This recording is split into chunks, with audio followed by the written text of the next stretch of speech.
Closing out close games, when that's your issue, just win by over 30 points. That's fine. This is happening in Auburn, Alabama.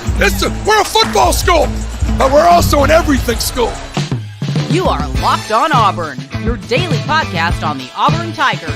Part of the Locked On Podcast Network, your team every day. Yes, welcome on into Locked On Auburn, your daily Auburn Tigers podcast. I'm your host, Zach Blackerby, welcoming you into the Henry Service Company post-game show. Darrell Dapprich joining me as he does after every single Auburn basketball game. And we are talking about a huge win and a game that Bruce Pearl called the biggest game of the season. The Auburn Tigers defeat the Missouri Tigers 89-56 in what could be a statement game when the season's all said and done, depending on how these next few games go. Darrell Dapprich? Yeah, I agree. I think that a couple of things right off the bat. First of all, I talked last week on Saturday that we were going to learn a lot about this basketball team with how they came out and played tonight. And they emphatically answered some questions. Because here's the thing. I want to keep this in perspective. I never try to get the highs too highs or the lows too lows. And you know, this is a step in the right direction. This is the first step getting back to where Auburn needs to be. But a couple things that I saw that make me bug, like you guys would say. Sure. Number one, when they had to have a game, the absolute biggest game of the year, it is. I mean, you can't overstate it. You can't be, dramatic about it. This was Auburn's biggest game for a variety of reasons. When they had to have their biggest game and their best performance, they provided us with their best performance of the year. And then on the other side, things that we have been waiting for, pleading for, begging to happen, finally happened tonight. Players stepped up that we've been wanting to step up. They hit the three like the 2019-20 team. Oh, yes, it did. I mean, the way the differential in rebounds and shooting the basketball, the way we've been begging for them to shoot. And they didn't get away from what got them to this point of the season, 17 wins. They absolutely D'd it up tonight. That was one of the most elite defensive performances. This is no slouch. This team had 19 wins, Missouri did. They were a 7th seed projection. They just came off beating Tennessee at Tennessee and hung, 80 on supposedly the best defensive team in the country? And Auburn says, no, I don't think so. We're going to show you what defense is. That's right. They locked him down, and they did it early, Darrell. And then, I mean, when you do it like that for 40 minutes, there's nothing fluky about it. It's just we are going to go in with a game plan to lock you down, and they did it. They absolutely did it. And just looking at the comparisons of this, Auburn shot 48% from the floor. Missouri shot 32%. Auburn shot 50% from three. Missouri shot 23%. And, I mean, just looking at – they got out-rebounded. Auburn out-rebounded Missouri 48-26. There's not a statistic. What? This is what you're saying is nothing fluky about it at all. I mean, this was an absolute statement game against – Jimmy Dykes kept saying it tonight, and I'm glad he did. He kept saying, folks, what they're doing tonight, they're doing against a good basketball team. This is a tournament team. This is a team that was, basically playing as good as anybody in the conference other than Alabama is what I heard coming into this game. And you hold them to 56, so you don't get away from your identity, which is winning games defensively, but then all of a sudden the other parts of your game click. Your field goal percentage, your three-point percentage. You absolutely smoke them on the boards. And when that happens, look, it's just the universe aligned tonight. It just did. I don't care who came in to Neville Arena tonight. If Auburn played like this last Saturday, they win the game. And I don't care who comes in. They beat almost anybody in the country if they play like they did tonight. Tonight, they could have. Now, is this sustainable? Probably not. But is it enough to give you a glimpse of what they could become and what they could be? And maybe what some of these players start to have some self-belief? A Dylan Cardwell that says, I'm not just a role player that comes in and gives you 4 points. I can do some things offensively. I Right. can contribute with 8 points and 10 rebounds. Those kind of things are what you build on. KD Johnson may have found himself tonight and got his swagger back and said, I can hit the three and I can be a nemesis and be disruptive. All those things matter. But at the end of the night, the one thing that is irrefutable, when Auburn had to have a basketball game and win a basketball game tonight more than anything else, they had their best performance. Think about that. Dwell on that. They needed this game, and they came out and provided the fans with the best performance of the year. You talk about pressure and tight and being nervous about because how big this game is. That, to me, is what's huge is it was an elite performance all the way across the board. It's pure dominance. And guys that don't always stepped up. I mean, this is what if Katie and Alan Flanagan can score efficiently and not be a liability on offense, this is what this team can look like. And when everybody says, this isn't the 2019 team, and it's probably not, but we didn't look at Jared Harper and Bryce Brown that way until after that run happened. They were good shooters. Don't get me wrong, but everything fell in place and they did that historic magical run. Everybody needs to step up and fall in line. This is what that looks like. KD and Alan Flanagan, to me, is the storyline. And we can look at Wendell, 5 points. He was 0 for 4 from the floor. He got to the charity stripe 5 times, scored all 5 of those. But, that's not – I don't know, man. I just think when the sum of its parts, when the pieces, when the role players of this team can show that they can score in double digits, Auburn's going to be really, really tough to beat. It's just I don't know how much we can bank on that happening, Darrell. But tonight it happened, and I think it should be celebrated. Wendell Green did have 9 assists, which, I get that he only had 5 points. He had 9 assists, which is what you want your point guard to do. Flanagan had 16 points by only shooting 2 3-pointers. 2 3-point attempts and had 16. Okay, so what does that tell me? He figured out that I'm going to go to the basket. I'm going to hit my mid-range. Yeah, I mean, he attacked the rim. And now he opened up with a big 3. I think he set the tone for the night. He hit that 3, and it was like 3-0 that quick.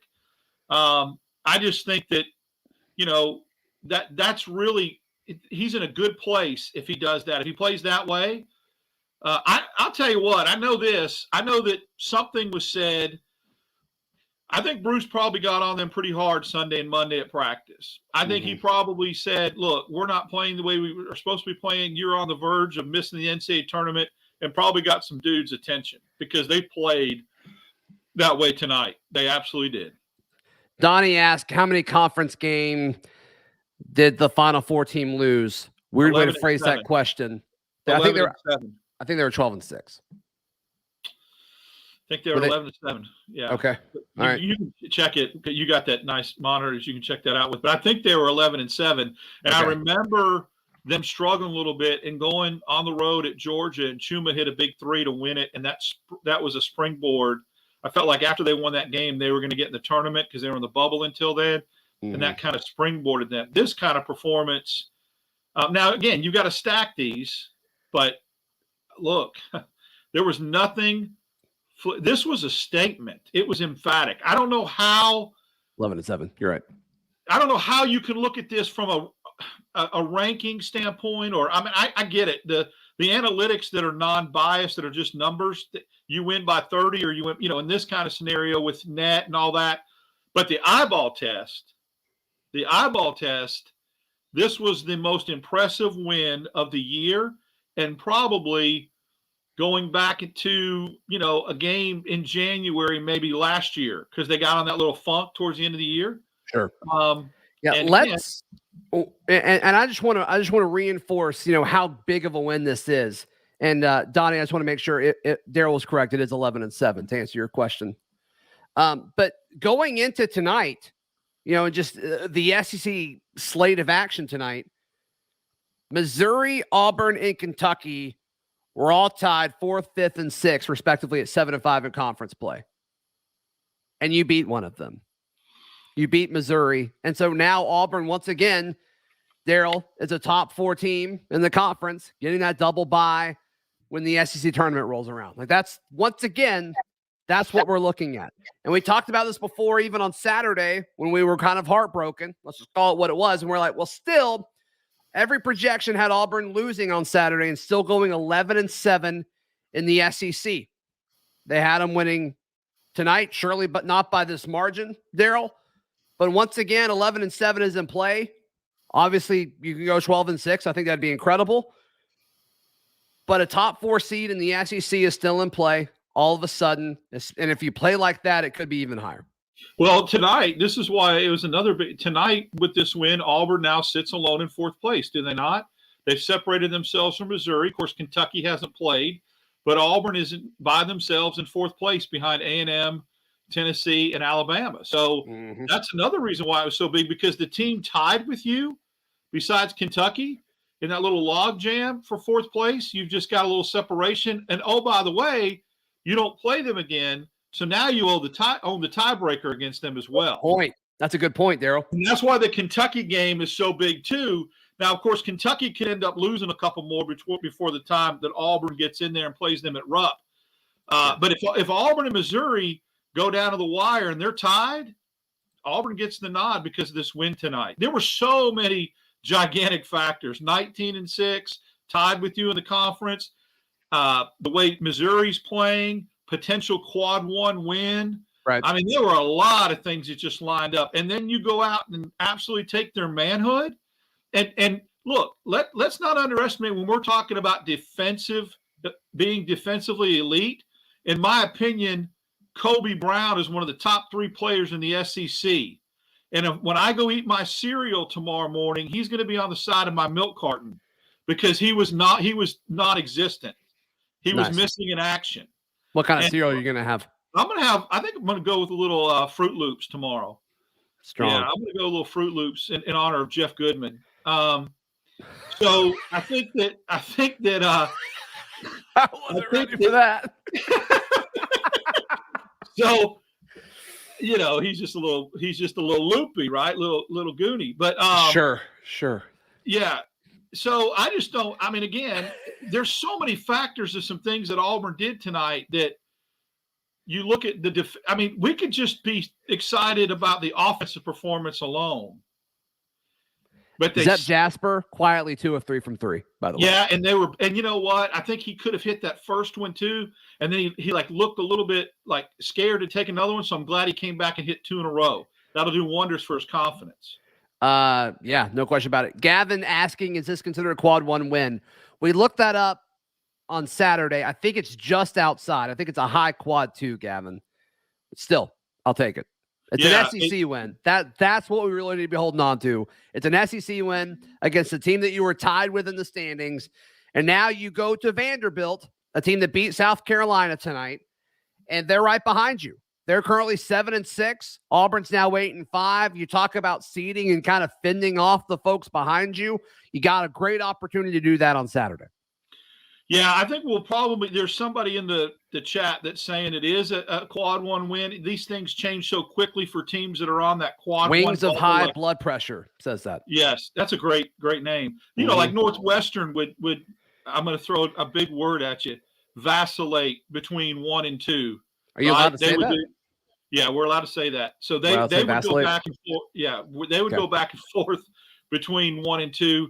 But at the end of the year, if Missouri takes care of business, this can end up being, because right now Auburn's got 2, maybe 3, going into tomorrow night. That's why it's just big. And then again, I don't know how much they take in consideration that you smoked them. Go back and look and see when the last time Missouri got beat by 34 in an SEC in a conference game. I mean, that's the other thing too.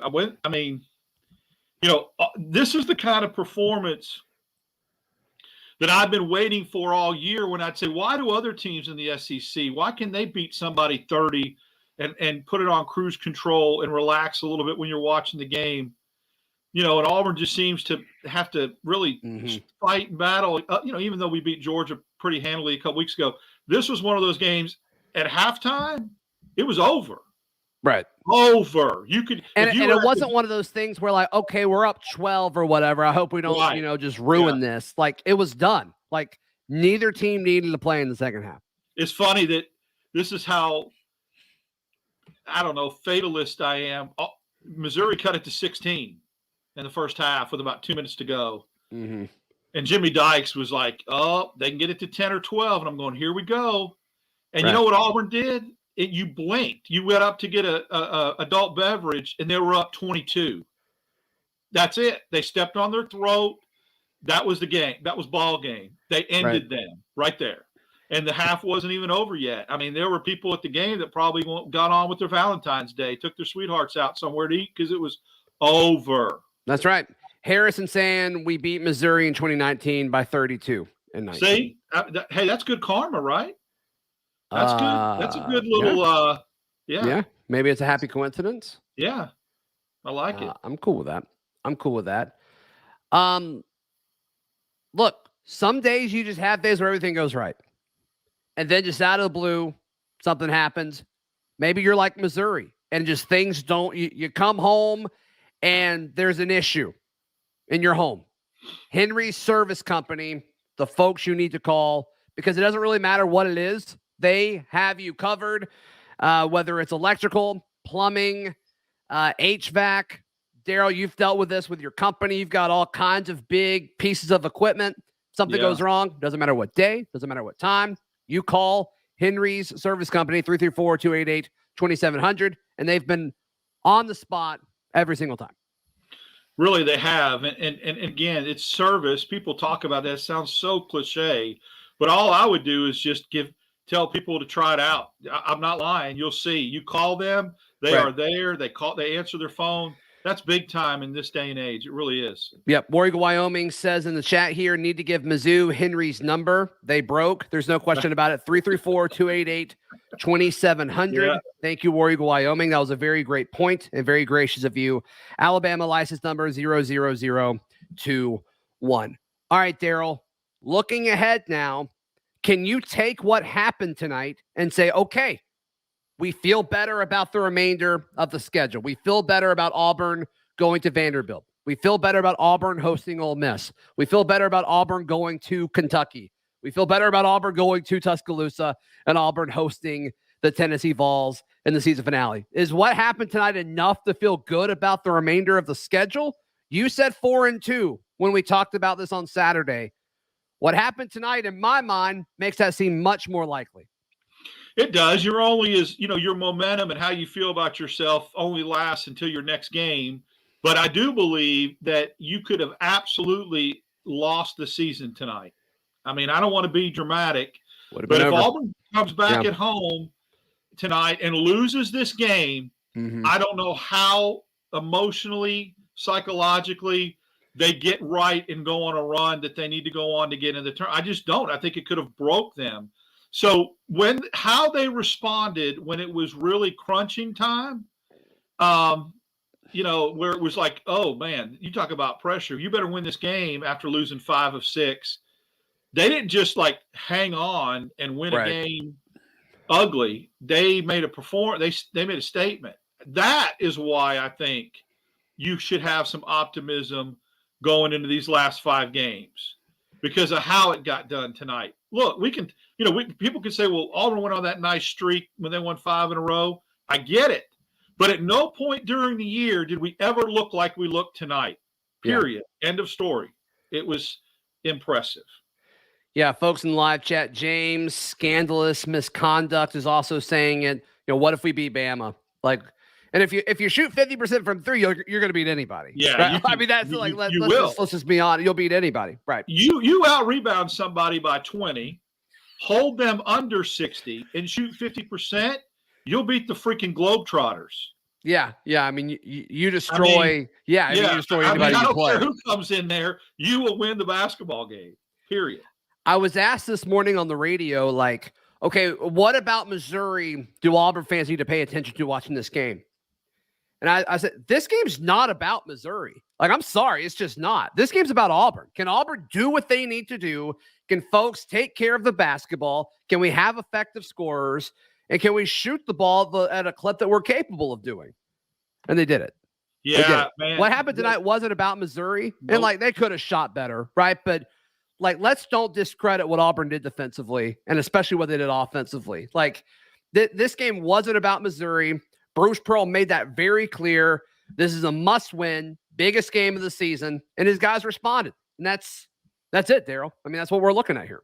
Yeah, great point. We talked about that Saturday. We said, the rest, whatever happens from here on out, we're going to have to talk about Auburn. It's going to have to be about Auburn and their performance and what they can take care of, because we know what they are. We know what they can do. We know what their DNA, where they've got to this point in the season. Yeah. So, Missouri didn't shoot the basketball well.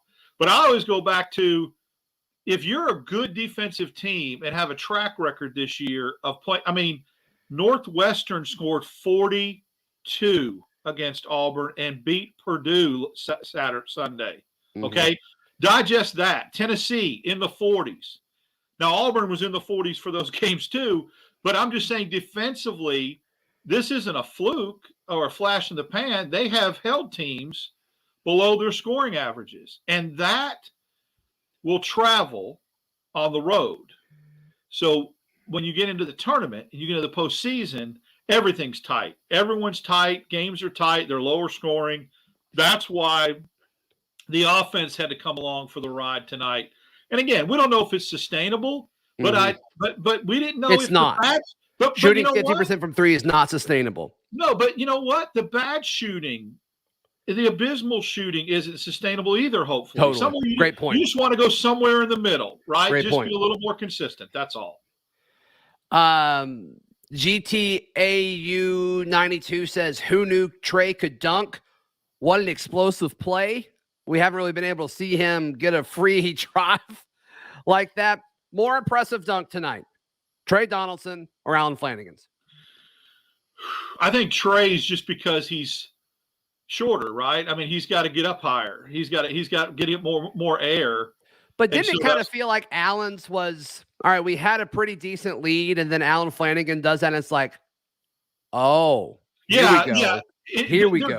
They're game changers. I've said that before about dunks. They just count for 2 points, but I think they completely shift the motion, and they what they do is they take something out of you as an opponent. I just feel that way. I just think they take something. You take a little bit of their heart a little bit and step on their chest when you throw one down on somebody. So that's why they're big. But, Trey Donaldson, to his credit, is the reason why, Brian Harsin had a top 30 recruiting class, because he got to count for the football recruiting class, which was a joke. Oh, that's right. Top 20, to be fair. Top 20. Okay, my bad. It would have been 22 without him. He got 19. That's it? I think so. Okay, I think so. Yeah. I think it was the difference between 22 and 19, I think. Oh, okay. Oh. Eisen says, "I could honestly kiss Darrell right now. I do not think that we are Final Four worthy, but who cares? That game sent me back to 2019. Look, I know it's Valentine's Day, but let's pump the brakes on that a little bit. I get it. Yeah. Let's see. Warrior Wyoming says, if Wynn can average 7 to 9 assists with 0 to 1 turnovers, we are going to be a problem for teams. Yeah, I love Wendell's passing. I actually think he's a better passer than he is shooter. But the current state of the roster and the way things have been playing, we vented about this Saturday after the loss to Alabama. It's like if other guys could step up, his assists would go up, right? I mean, that's just kind of part of it. He can find guys open, but if they don't make the shot, it doesn't matter. So I'm with you, because if Wendell's getting that many assists in a game, it means other guys are scoring. So I'm 100% with you on that. Auburn will win a large share of its basketball games if you look at the score sheet and Wendell Green has 11 or 12 assists. I don't care what his point total is. They will win because then he's distributing the basketball. He's not getting double teamed. He's not having to force shots because he doesn't feel like he's their only offensive option. That's huge. And look, Broome, let's talk about that. Had 20, landed awkwardly on 2 of those dunks. If he'd have stayed in the game, he could have went for 30 tonight easy. Kind of a quiet 22. You know what I mean? Like, it wasn't super explosive. It was just super routine, doing like just a solid play after solid play over the course of 40 minutes. How many? Oh, he only did that in 21 minutes. That's actually kind of remarkable. I mean, that's wow. I mean, that was the thing. People were kind of, he didn't show up against Alabama. He got some foul trouble, and I think the refs called that game a little bit differently for him, and so that affected him offensively, and so that changed. The free and easy Janai that you saw tonight is capable of dropping 30 on your head. And that's right. And against a team that had 19 wins and just went on the road. I mean, he's not doing this against Elon. No, you're right. Right? Or he's not doing this against Belmont. He's doing it against a tournament team. A 7 seed coming in today projection. Yeah. Jalen Williams, you want to guess what his plus minus was? +3. Plus 34. Wow. We had two guys that were plus 30 on the game. Jalen Williams was plus 34. Alan Flanagan was plus 32. That's stupid. That's unbelievable. That's winning. I mean, that's another stat that you look at besides rebounding and field goal percentage and all that. I mean, and you know what else they did? They were 80% from the free throw line. Yeah, that's true. I mean, they did it all tonight except wipe up the floor when it was dead balls. I mean, it's just, I kind of feel like they did that too. Yeah, I mean, there was like this was a complete. I have not seen this type of performance in a while. I'm just going to be honest. Again, I'm not for over the top, exaggerated comments. If I say it, it's not trying to pump something up. It's because I truly, truly believe it. This was Darrell, eyeball test. It was everything. It was everything. Different. It felt different and looked different, and you could just see that it was like a wave. It was like the momentum and everything just seemed like it was lighter. A switch was flipped, and let's hope that it propels them. Now you go to Nashville and just all you got to do is win, right? I mean, defensively, do what you got to do to keep Vanderbilt in the 50s or 60s, and you have a good chance. I'm with you. Yeah. I'm with you. I mean, literally everything. We talked about the shooting numbers. Missouri had 16 turnovers. Auburn had 15. They won that one by 1. Points off turnovers. Auburn wins that 23-21. Total rebounds. Auburn wins 48-26. Second chance points 17-8. Bench points 33-21. Points 42-24. I mean, that's ridiculous. You know what Auburn has been averaging in bench points up to this game and that losing streak? 8. Yep, 8 points. Is that right? Yep, 8 points. Auburn had more blocks. They had more steals, more assists. I mean, everything. It was a beatdown. It was a beatdown on every aspect of it. Gavin asked, if the SEC tournament started today, where is Auburn sitting and who are we likely playing first? Gavin, I don't know how the bracket sets up, but Auburn would be 4th. Alabama would be your 1. Tennessee would be your 2. I'm sorry, Texas A&M would be your 2. Right. Tennessee would be your 3. Auburn would be your 4. Kentucky, who hasn't played yet, but still Auburn, I think, still would have the tiebreaker. I don't know how or why. I don't know what that is, Darrell, but they're listed ahead of Kentucky. They were listed ahead of Kentucky on the SEC standings going into tonight. So, yeah, they would be the 4 seed. Who does Kentucky play tomorrow night? I thought they had a tough game. No, it's Mississippi State, I think. Yeah. I'll confirm that. In Starkville. Man.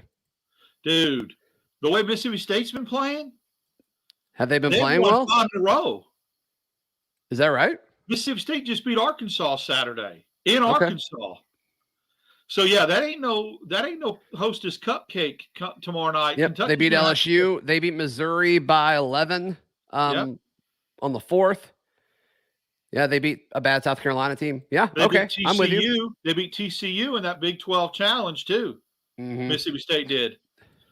So it ain't gonna be no cakewalk in the hump, baby. Well, go. So we're pulling for Mississippi State. The other interesting one is tomorrow night we get Alabama and Tennessee, and it's actually better for Auburn if Alabama beats Tennessee because then you would be tied with Tennessee. Tennessee would have the tiebreaker until you play at the end of the year. Well, you can get separation. Yeah, but you're talking about a chance to compete for, a three seed at the end of the year if you win that. Well, I'll say this. Isn't it fun when your Tuesday night game is behind you and you can go into Wednesday night with no anxiety Yes. Nothing to worry about. That W is in your back pocket, an impressive W, and you just watch the SEC slate with knowing that W is in your back pocket. I love it. I mean, it's like when Auburn plays its football games at 11 o'clock and you get that big W and you watch all those games in the afternoon and at night. It's just a great feeling as a sports fan, and we've needed that because last week sucked. So you think about that, and then the other thing with that game Wednesday is if the scenario what you're talking about playing out between Tennessee and Alabama, then you're win-win. Because I get it. If Tennessee loses, you're like, oh, great. But if they don't, I'm still not going to be too upset if you catch my drift. Yeah. No. One. Yeah. I got you. Yeah. Lucio says Lucio. Auburn is 2-47 all time at Rupp. There's another chance to make history. Yeah, there's no question about it. That's a great point. Yeah, that'd be great. Lucio. That would be awesome. That'd be awesome. I think the last time they won at Rupp, somebody who's in this chat that's an Auburn historian, is the year I moved here. I think it was 1988. The John Kaler shot at the buzzer at Rupp. And Kentucky, I think, was ranked number 1 when it happened. So I think it's been that long. So whoever threw that stat up, let us know if that's correct. Christy says never root for Bammers ever. Sorry. Yeah, you're probably right, Christy. I'm sorry. I'm just saying it's better for Auburn seeding. It's win-win. It's win-win. Let's just look at it that way. I'm not saying you got to root for anybody. I'm just saying Auburn's in a better spot. Yes. Yep. Joseph says Mississippi State is currently one of Lunardi's last 4 in. Kentucky is one of the first 4 out. That game will be wild. I didn't realize Mississippi State was trending. I'm just gonna be real with you. I didn't realize that. So that's great. That's great. Go Cowbells. Cool. We'll stay for a few more minutes, guys. If you want to put this is too much fun, right? This is too much fun. Yeah, we're still bugging. So kind of keep coming through in the comments if you guys want to chime in on anything exciting. Some of the stat lines, though, I mean, Janai 8 of 13, Alan Flanagan 6 of 7 from the floor, KD 5 of 9 from the floor, Leo Berman 3 of 4. Yes, please. Thank you. Yes. Thank you. I mean, it's just what a stinking great game. I mean, just Leo Berman tonight. I look at like little small things during a game, especially when you got a blowout like this. Leo Berman's not that small. No, he missed a mid-range shot. Cardwell got the rebound, and he was smart enough to say, no one's on me, and he stepped back behind the three-point line. Yep. Cardwell, smart enough with the offensive rebound, outlets pass, bang, hit the 3, night, drive home safely. Bruce's Boys says we need to see more of Stretch. He's been waiting on the bench to tear it up. I love Stretch. I don't know how you could know that. I think you put Stretch in if you've got to get a nice hard foul. Right? Go play him. Go play hard defense on him and let him know you're in the game. That's what you do with Stretch. Yep. Final 4 team was 7-7 after a 30-point loss at Rupp, then won in Athens and never lost again until that Athens game. That's what I was talking about. That game, Kentucky absolutely drilled us, and then Auburn went on the road. All the talk was last 4 in, last 4 out. They won on a Chuma Akiki 3, and that just propelled them. And they never lost again until the Final Four, until Virginia. Jerry Rice is back. Love the way Bruce trusted those guys to finish the game in the last couple minutes. Tells you the confidence he has in some of those guys. You talking about the reserve guys? No, he left some of the starters in what people feel like was probably pretty late with 2 minutes left, 3 minutes left. That was all about establishing, in my opinion, some confidence and swagger back again. That's what that was. Oh, I see. Like feel good feelings coming off the floor. That's what that was. That's right. War Eagle Wyoming says, if we finish 3-2, are we happy with that? Everybody kind of let's go over this now. Let's do this again. and in the live chat, share what you think Auburn's record over the last 5 games will be. A lot of you said 0-6 Saturday. A lot of you said 0-6 or 1-5. And if you said that, I need you to take responsibility for it. Just kidding. You don't have to. I don't care. But looking at the last 5 games now, you go to Vandy. Darrell, you go to Vandy. I think they're going to win that game. Okay. Ole Miss at home. Most winnable game left on the schedule. Agreed? Win. Yep. Lexington. You go to Lexington. That's the swing game. I think they beat Tennessee at home, and I think they lose to Alabama on the road. And I think the difference between going 5-1 and 4-2 is Rupp. Got it. Yep. Donnie says, I can't believe Jerry Rice is watching this. It's just, I get so freaked out. The Jerry Rice. It's incredible. Donnie says 4-1. Sadie says 4-1. James says 5-1. There's only 5 games, James. Wes says 4-1. Lucio says 5-1. Lucio, there's only 4 games. There's only 5 games. Scandalous says 3-2. James just says 44. I don't. Christy's got to get a little more belief in the boys. She says 2-3. Christy, who are the 3 losses? I'm curious. Christy. We got to have 3-2. I assume Christy's 3 losses are at Bama, at Kentucky, and Tennessee at home. I mean, if that happened, I don't know if I would be shocked, to Christy's credit. Yeah, I think right now 3-2 is very, very doable and very, that 3-2 seems really, really comfortable with that right now, and that means we went 4-2 to those last 6. So that's all. That gets you at what, 11-7, 21-10. I would take it. Stewart has us going 6-0. I love it. I hear Stewart. I love it. Any other? Yeah. So Stewart needs to rub off on Christy a little bit. She's bringing. No, don't touch Christy. Nobody's touching Christy. I didn't. You're killing me. You're gonna say something about my cereal choice, and then you're gonna come out. No, Fruit Loops are great. Fruit Loops are a top 3 cereal. You can of all joke time. all you want. You can go into my cupboard right now, and I have them. So that's not. I love. I Fruit believe Loops. you, dude. I have Fruit Loops too. I'm not hating on Fruit Loops. Cereal. I love them. That's good. That's great. Yeah. I think Fruit Loops are awesome. Yeah. Okay. All right. Sugary snack. Okay. All right. I think we're wrapping it up, folks. Thank you so much to Henry's Service Company for allowing us to do this every single post game. Obviously, they're a lot more fun when we win.